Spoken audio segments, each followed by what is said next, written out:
3 days of competition here at the Corona Open JBay. Here they are, the top 5. And let's kick it off. South Africa.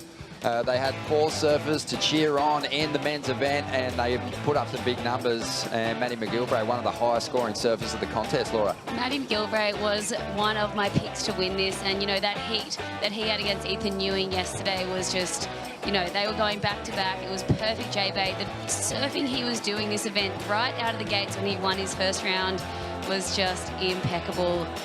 And same with the wild cards. Luke Thompson here. He was amazing, wasn't he? Just incredible. He's 18 years old, surfing as, you know, like he's been on tour for a long time. And Josiah. Gotta love it, right? Very much the crowd favorite. I think of all these 4 South Africans, Jose had the most, you know, influence in the crowd. They loved him. But Jordy, I think he's the king. He's always been one of the most crowd favorites here at JBay specifically. And I think today he would have liked his chances, you know, but unfortunately that's quarterfinal didn't really work out for him. Yeah, you've got to surf it in all conditions to get that victory, and probably the trickiest heat of the day was quarterfinal number 4. But Jordy Smith, he'll always collect big results here at Jeffreys Bay. Number 4, surfers getting the job done here at Jeffreys Bay. Joanne Defay clinching her position, getting a world title shot once again. That's so cool, you know, and she again just very surprised at, you know, the situation. And then also Jack Robinson with his performance. I think he was pretty much a lock considering what we have on tap for our last event of the season, but ultimately he came away as a finalist here, and you gotta love that, clinch a spot into the final 5. All those surfers at the top end of the ladder really just want to hang on to these seeds and surf less heats when they get to the Rip Curl WSL finals.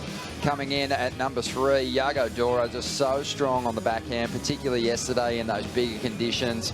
Gave us some real highlight moments and one of the highest scoring surfers of the event. Yago has cemented himself in as one of the best backside surfers on tour. Up there with the Italos, the Gabriels here at JBay, getting 9.5, the highest score of the event, and going to the air as well in offshore winds. So hard to do, but just, you know, the whole crowd was just losing it watching Yago. He was just going inverted at JBay. Those knees, so bendy.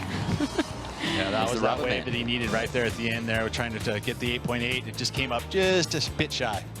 Coming in at number 2 and breaking through for a second victory of the season, just powering up the ratings into that final 5 picture is Tatiana Weston-Webb.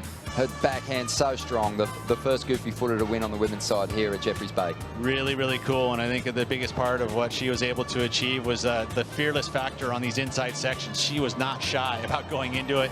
Very tough to do and very brave. She did a good job there. Really impressive. But at number 1, it's Ethan Ewing getting into his first championship tour final. Just silky smooth on his road through to this effort, and really put the foot on the gas up against Jack Robinson in the final to get his first win, Pete. Floodgates are open. I feel like this is, again, the little monkey off the back of, you know, wanting to win because he's seen Griffin Colapinto this season, you know, fellow teammate. Also, Jack Robinson, another youngster, just a little bit younger than him. To be able to get there and finally do it, I really feel like this is a winning formula for him.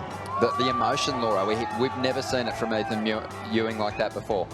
No, we haven't. You know, he's usually the quietest in his interviews, the most reserved. He's such a nice guy, you know, like